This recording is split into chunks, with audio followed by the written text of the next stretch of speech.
Hello, ladies and gentlemen. We're going to do 9.6a today. We're going to be talking about the ratio test.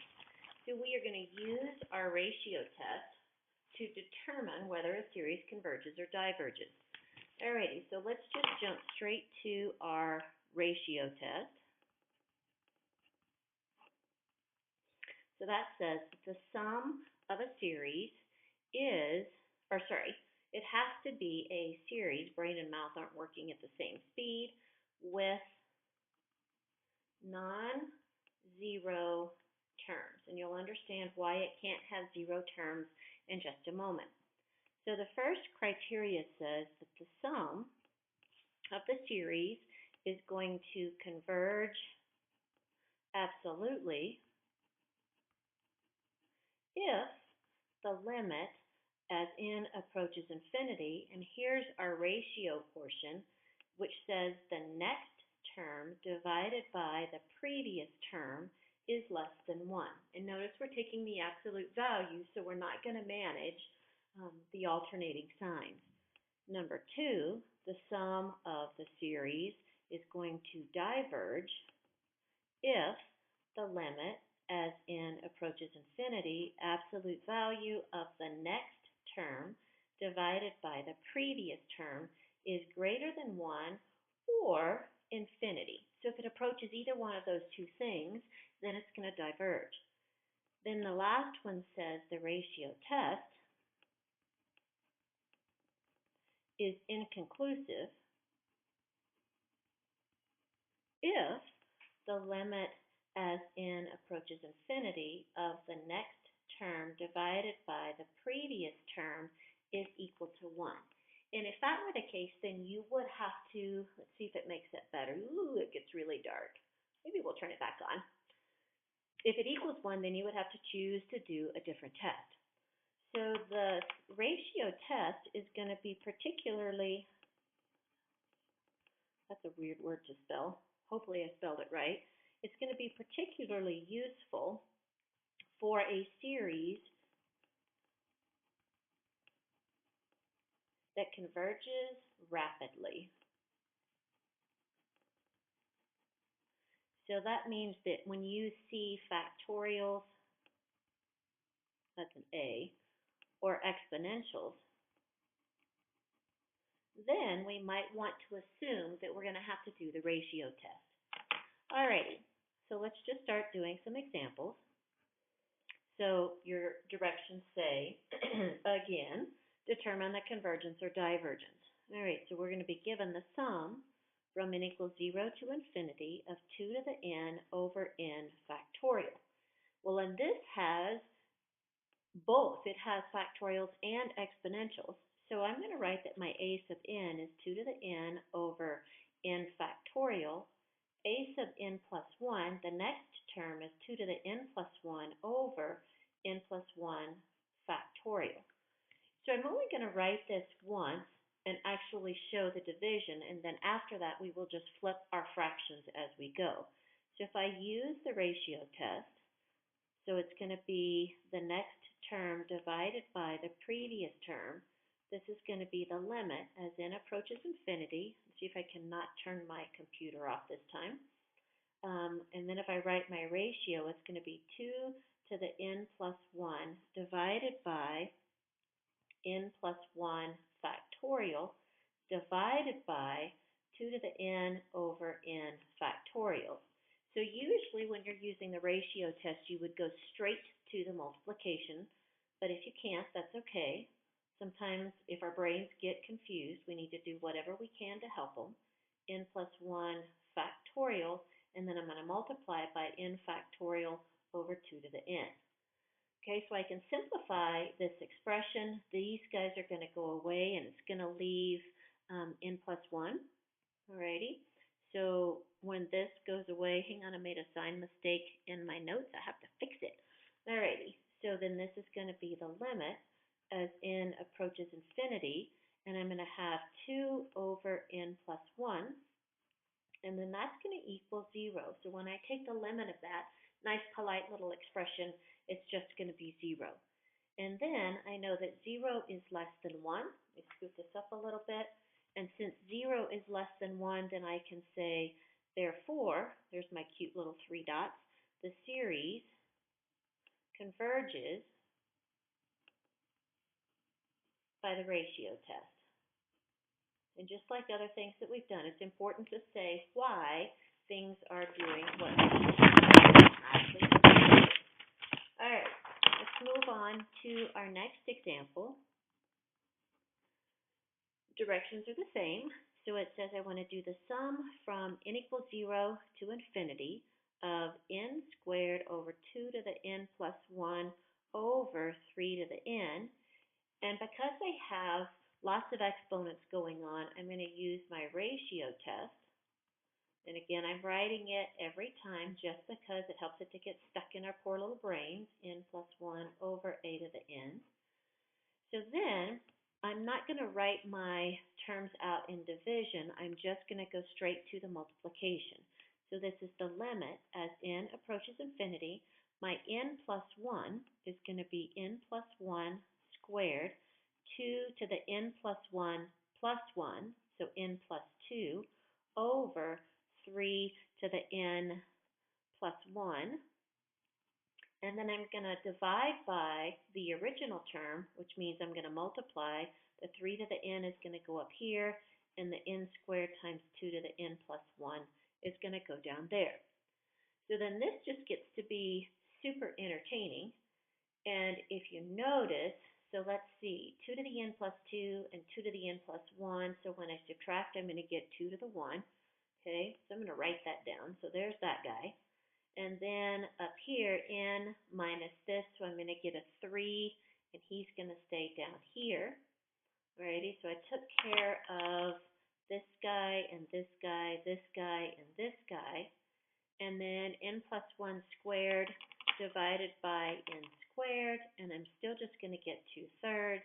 I know that this is less than 1.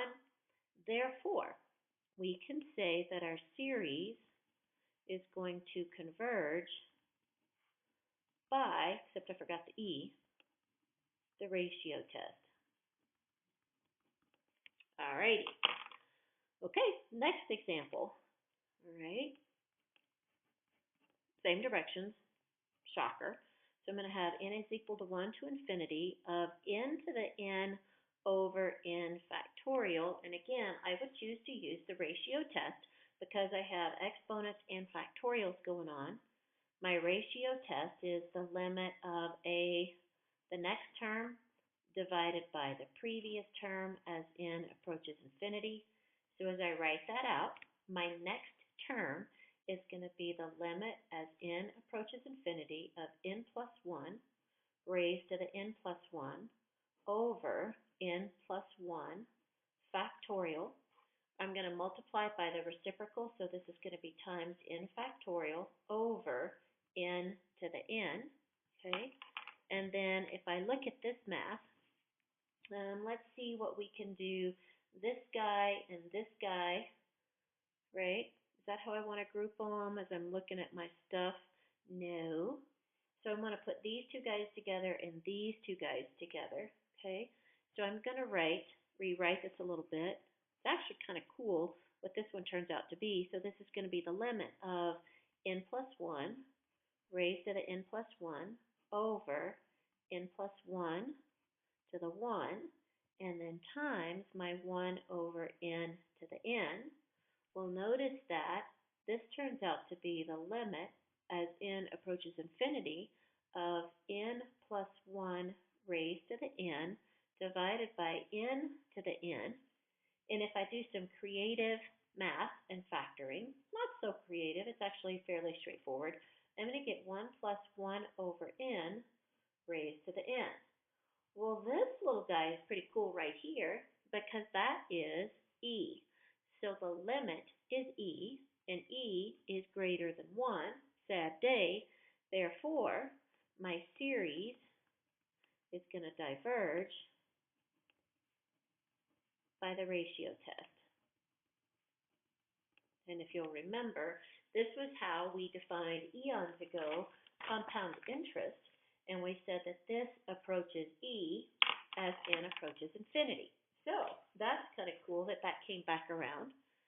Alrighty, so my last example, I want to do an example of a failure of the ratio test. And then after this one, we are done.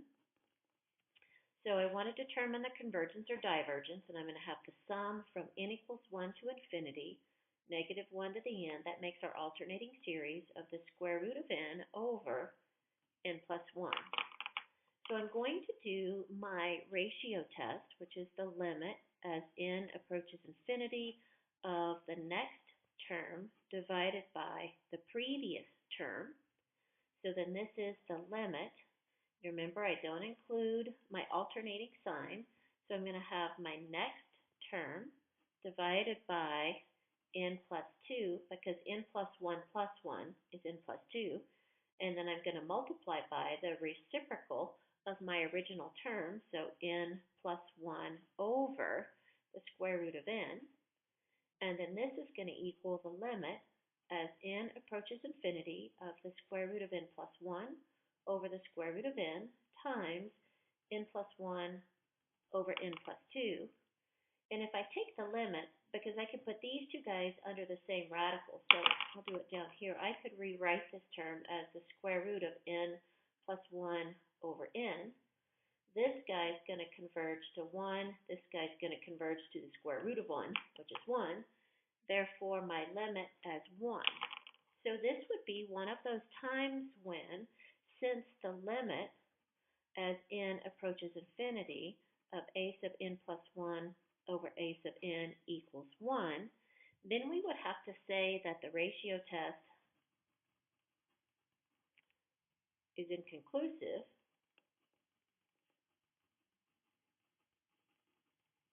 Bummer. But I could switch and use a different test. So in this particular case, I would switch to the alternating series test. And so that would say that f of x is equal to the square root of x over x plus 1, f prime of x, once I took the derivative and then combined my terms, and again, I'm not going to do this, I'm going to assume you're brilliant, you would get a negative x plus 1 over 2 to the square root of x times x plus 1 squared. We could show that f prime of x is decreasing when x is greater than 1. And so then, okay, if you have all that, I'm going to shift to a new sheet of paper. Okay, so then by L'Hopital's rule,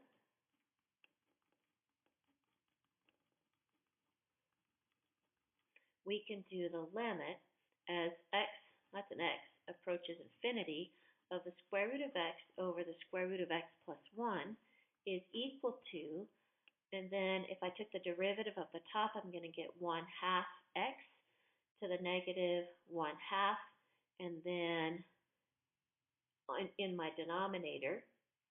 And so then when I clean everything up, I'm going to get 1 over 2 to the square root of x, and that's going to equal 0.